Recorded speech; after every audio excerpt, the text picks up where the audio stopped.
আসসালামু আলাইকুম, আমি নাজমুল। আপনারা দেখছেন নাজমুল বার্ডস লাভার। নাজমুল বার্ডস লাভারের পক্ষ থেকে সবাইকে স্বাগতম। আশা করছি আপনারা সবাই ভালো আছেন। আলহামদুলিল্লাহ, আমিও আপনাদের দোয়ায় ও আল্লাহর অশেষ রহমতে মোটামুটি অনেকটাই ভালো আছি। বেশ কিছুদিন যাবৎ অনেক অসুস্থ থাকার কারণে আমি আমার খামারের কোনো আপডেটস আপনাদের সাথে শেয়ার করতে পারিনি। বিগত 7-8 দিনে আমি আমার খামারে অনেক কিছুই করছি, কিন্তু অসুস্থ থাকার কারণে সেসব কিছু আপনাদের সাথে শেয়ার করা হয়নি। গত 7-8 দিনে উল্লেখযোগ্য যে কাজগুলো করছি তার ভিতর একটি হলো আমি আমার খামারে রানিং কিছু ডিম পাড়া পাখি আনছি। এছাড়াও 2বারের মতো জিরো বাচ্চা হ্যাসিং হয়েছিল, যে বাচ্চাগুলো আমি ডেলিভারি দিয়েছি।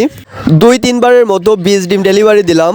তাছাড়া আমার যে খাঁচাটা ছিল সেই খাঁচাটা সম্পূর্ণ কমপ্লিট ছিল না, যেটাকে সম্পূর্ণ কমপ্লিট করলাম।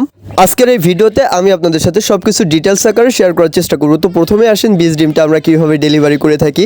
20 ডিমটা আমরা সাধারণত বাসের মাধ্যমে ডেলিভারি করে থাকি। আমার বাসা বাগেরহাট এবং কাটাখালী বাস কাউন্টার আমার বাসার কাছে হওয়ায় আমি কাটাখালী থেকে বাংলাদেশের যে কোনো প্রান্তে এইখান থেকে ডিমগুলো ডেলিভারি করে থাকি, কারণ কাটাখালী থেকে বাংলাদেশের যে কোনো প্রান্তের গাড়ি পাওয়া যায়। যদি কারো 20 ডিম লাগে আমার সাথে যোগাযোগ করতে পারেন। এবং এখন আসেন আমরা জিরো বাচ্চাটা কিভাবে ডেলিভারি করে থাকি, বা জিরো বাচ্চাটা আমি ডেলিভারি দেই কিনা সে সব কিছু আপনাদের সাথে শেয়ার করব। আপনারা অনেকেই জানেন আমি বাচ্চা ডেলিভারি দিই না, আর এইটা ডেলিভারি না দেওয়ার পিছনে আমার যে থিওরিটা সেইটা হচ্ছে যে আপনি যেমন আপনার বাচ্চাকে কোনো গার্জিয়ান ছাড়া রাস্তায় একা একা ছাড়বেন না, ঠিক তেমনিভাবে আমার কাছে আমার কোয়েল পাখির বাচ্চাগুলো এক একটা বাচ্চা সমান।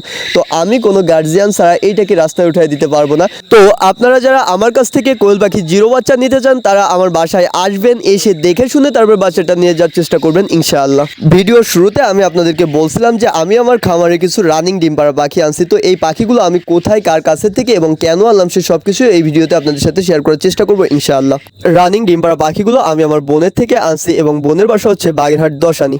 আপনারা অনেকেই ভাবতে পারেন যে আমার কাছে এত পাখি থাকতে আমি কেন আমার বোনের কাছ থেকে পাখি আনতে গেলাম। তো এইটার প্রধান কারণ হচ্ছে যে আমার বোন কিছুদিন যাবৎ অসুস্থ, এবং আপনারা অনেকেই জানেন যে আমার খামারে বর্তমানে 20 ডিম উৎপাদনের জন্য যে পাখিগুলো, এছাড়া আর কোনো পাখি নেই।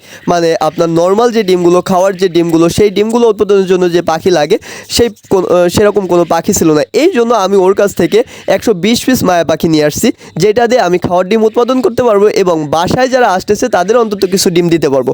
তো এই পাখিগুলো এনে আমি পাখিগুলোকে কোথায় রাখবো সেজন্য আমি আমার যে খাঁচাটা ছিল, খাঁচাটা অর্ধেক কমপ্লিট ছিল, যেটাকে সম্পূর্ণ কমপ্লিট করে রেখে তারপর হচ্ছে যে গেলাম পাখিগুলো আনতে, এবং পাখিগুলো এনে আমি আমার খাঁচায় ছেড়ে দিলাম।